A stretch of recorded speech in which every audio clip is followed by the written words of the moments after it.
শিল্পী সমিতির ফরম বিক্রি করে খাবো, তোমাকে সদস্য বানাবো, এত হাজার টাকা দাও, তুমি আমার এইটা খাও, এইটা করে দিব।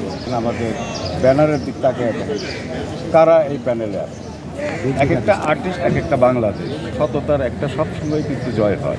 আমাদের সাথে এখানে কারো কোনো শিল্পীর সাথে কিন্তু ক্ষণিকের, আপনি দেখেন নিজের ফ্যামিলিগত ভাই ভাই গন্ডগোল লাগে, আবার কি মিল হয় না? জায়েদ খানের সম্বন্ধে বলবো, উনি শিল্পী সমিতির সাবেক সেক্রেটারি ছিল।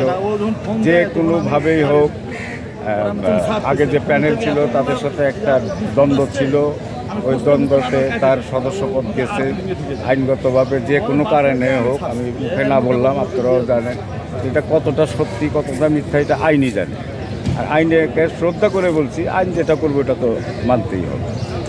এখন যদি সে আবার শিল্পী হিসাবে আমাদের এখন যারা ক্যাবিনেটে আছে, সে হয়তো আমাদেরকে একটা ওই কী বলে দরখাস্ত দিতেই পারে তার সদস্যপদ ফিরিয়ে দেওয়ার জন্য। তখন ওইটা মনে করেন আমার যে কার্যনির্বাহী সদস্য, কার্যকারী সদস্য, প্রেসিডেন্ট, সেক্রেটারি, আমরা মিটিং করার পর মিটিংয়ে যে জিনিসটা ডিসাইড হবে এটাই হবে। হ্যাঁ, এটা তো দীপজল ভাইয়ের সবসময় বলছে, জানি যে উনি যেটা বলে সেটাই করে। হ্যাঁ হ্যাঁ, এবং সারা বাংলাদেশেই সে এক একটা করে ডিজিটাল হল করবে। আর দ্বিতীয়ত তার তো 4-5টা ছবি এমনি সেন্সার হয়ে রয়েছে, বলছিল নির্বাচনের পর আমি আরও 5-6টা ছবি স্টার্ট করব। যেহেতু 2 দিন হলো, এগুলো তো একটু সময় লাগবেই, আর্টিস্টের শিডিউলের ব্যাপার আছে, হয়তো খুব তাড়াতাড়ি না হলেও হয়তো 2-3 মাস বা 4-5 মাসের মধ্যে স্টার্ট হয়ে যাবে, এবং আরও অনেকেই করবে। আমাদের প্যানেলে তো মোটামুটি 15 থেকে 20 জন প্রডিউসারই আছে, দিয়ে একজন বাদে আর আগেও ছিল, এখনও রানিং আছে। দিয়ে তাইব ভাই রানিং আছে, দীপজল ভাই রানিং আছে, এরকম আরও 2-4 জন আছে রানিং। ওরা স্টার্টটা করবে। যে প্যানেল থেকে আপনি জানান সেই প্যানেল থেকে জয়লাভ আপনি এর রহস্য, এটা রহস্য নেতৃত্ব আমরা যারা দেই পাশ করার পর নেতা হই, এই নেতাটা তৈরি করে কিন্তু ভোটার। বিগত আমি আগে 2বার ট্রেজারার ছিলাম, একবার দপ্তর প্রচার সম্পাদক ছিলাম। 2015-তে আমি ট্রেজারার পাশ করার পর কিছুদিন অফিস করার পর যে কোনো কারণে আমি চলে আসি, ঠিক আছে। পরে ওই 2015 থেকে আমি আর কোনো নির্বাচন করি। আমার কিছু ভোটার আছে যারা নাকি আমার প্রত্যেক দিন আমার খালি বলতো, ভাই এবার কিন্তু আপনার নির্বাচন করতেই হবে। আপনার ভাই অসুস্থ, রিং করা মানুষ, হার্টের প্রবলেম, আমার এই ঝামেলায় ফালায় হয় না, আপনার পরিশ্রম করতে হবে না, আমরাই পরিশ্রম।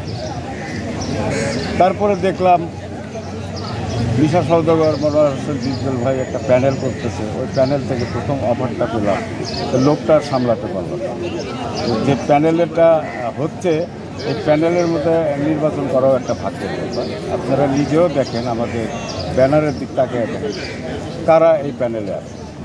এক একটা আর্টিস্ট, এক একটা বাংলাদেশ, তাই না? এরাই ইন্ডাস্ট্রিজ, এরাই ইউনিভার্সিটি, এদের তো অনেক শিক্ষা নেওয়া যায় এইসব আর্টিস্ট থেকে, এরাই সব কিছুতে। আমি এই সুযোগটা ছাড়বো কেন? আর যেহেতু অফারও পেয়ে, এই অফারটা আর মিস করলাম তারাই। আর সবচেয়ে বড় একটা জিনিস আছে, নিজেরটা নিজে বলা ঠিক না, সততার একটা সবসময় কিন্তু জয় হয়। আমি বিগত যতদিন ছিলাম, ভোটাররা বলতে পারবে না যে আমার কোনো ফল্ট ছিল।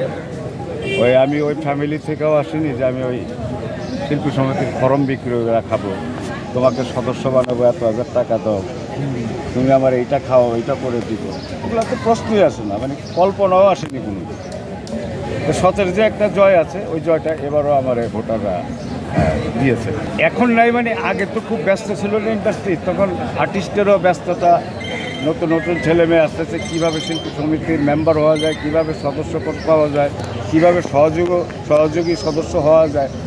তখন তো এই একটা খুব ছিল, তাই না? এখন তো আস্তে আস্তে ছবির সংখ্যা কমে গেছে, এখন সবই কমে গেছে, ঠিক আছে। তো এখন যে পরিস্থিতি দেখতেছি, চলচ্চিত্র আবার আগের জায়গায় ফেরত আসবে, ওই ধরনের না হলেও কিছুটা ব্যাকআপ দিবে।